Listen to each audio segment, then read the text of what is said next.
Halo, assalamualaikum warahmatullahi wabarakatuh. Teman-teman semua, kenalin, saya Rati Marindra Ayuning Tias dari Sosiologi 4C. Di sini saya bermaksud ingin mereview buku dari salah satu dosen terbaik saya, yaitu Bu Neng Dara Afiyah.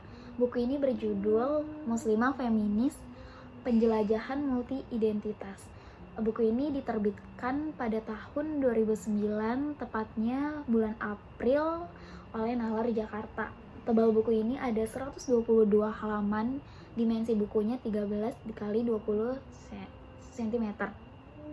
Buku ini itu terdapat dalam 4 bab. Bab pertama ada berjudul Aku dan Etnisitas, bab kedua Aku sebagai Muslim, bab ketiga Aku sebagai perempuan, dan bab keempat Aku sebagai anak bangsa. Nah, buku ini tuh menggambarkan identitas pribadi penulis seperti dalam hal agama, etnisitas, gender, dan negara.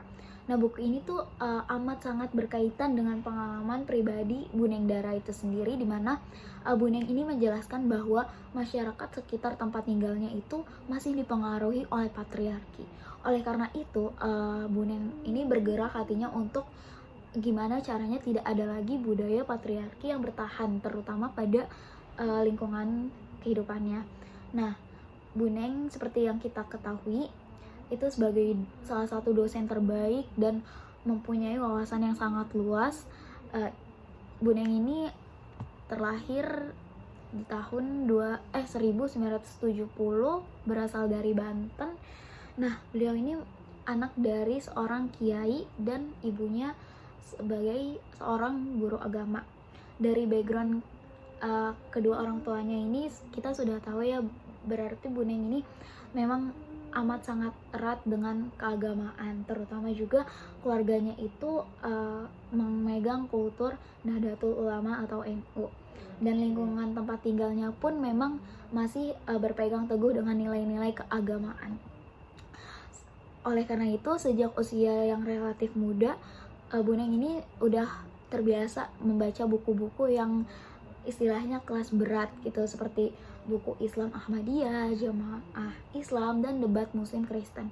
Dan pada usia yang terbilang relatif muda ini, Bu Neng sudah mengerti loh tentang teologi Wahabi. Wah, ini keren banget ya Bu Neng. Oleh karena itu, dari latar belakang keluarganya ini berpengaruh kepada kehidupan dan pendidikan Bu Neng itu sendiri, dimana ketika Bu Neng menamati sekolah dasar atau SD, Bu Neng melanjutkan pendidikannya di pesantren daerah Serang hingga pada akhirnya Bu Neng ini pindah sekolah ke daerah Tasikmalaya. Nah, kemudian melanjutkan kuliahnya atau studinya tuh di IAIN Jakarta yang sekarang dikenal dengan UIN Syarif Hidayatullah Jakarta. Nah, pada saat masuk dunia kuliah, Bu Neng tuh udah gak kaget dengan yang namanya organisasi gitu. Nah, terutama kepada organisasi PMII gitu, karena pada saat di pesantren Bu Neng memang sudah masuk ke dalam organisasi tersebut, dan Bu Neng sudah cukup mengenal dengan HMI, IMM, dan lain sebagainya. Tetapi pada saat kuliah ini Bu Neng gak ngelanjutin di PMII-nya dan lebih memilih netral. Sampai pada akhirnya Bu Neng ini memutuskan untuk bergabung ke dalam forum mahasiswa Ciputat atau Formaci, yang menjadi tempat diskusi dan bertukar pikiran. Nah, di dalam forum ini Bu Neng aktif menyuarakan suara di beberapa media dan membuat Bu Neng ini bisa diundang dari kampus ke kampus hingga ke luar negeri sebagai pembicara, terutama ketika Bu Neng sudah lulus dari IAIN pada tahun 1993 dan menjadi pembicara di Finlandia pada tahun 2000 dan di Amerika. Wah, keren banget ya.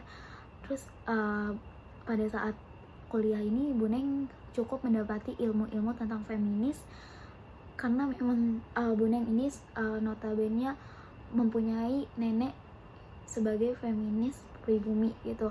Nah, dari sini memang sudah sejak kecil Bu Neng itu udah terbiasa dengan adat dan agama yang menjadikan perempuan, bagaimana perempuan sebenarnya. Ketika itu Bu Neng diajarin untuk perempuan tuh nggak boleh keluar rumah, nggak boleh sering-sering menghabiskan waktu di luar gitu. Tetapi berbeda nih dengan saudara laki-lakinya yang dibebasin aja gitu.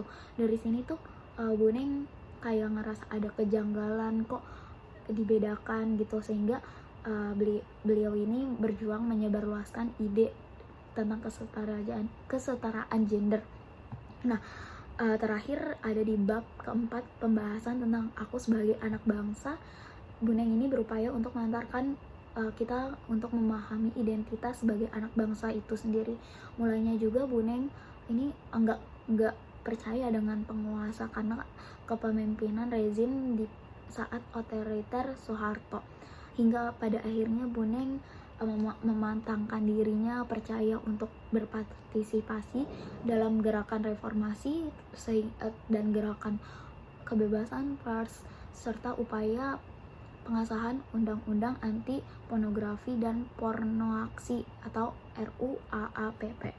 Nah, dari isi buku ini saya menyimpulkan bahwa buku ini sangat menarik untuk dibaca karena memang membawa isu feminis, dan dari kalimat-kalimatnya itu ngebuat kita tuh seolah-olah berada di ikut kehidupan Bu Neng gitu, berada di dalam kehidupannya Bu Neng dan membuat nyaman ketika kita membaca. Oke, sekian dari saya kurang lebihnya. Wassalamualaikum warahmatullahi wabarakatuh.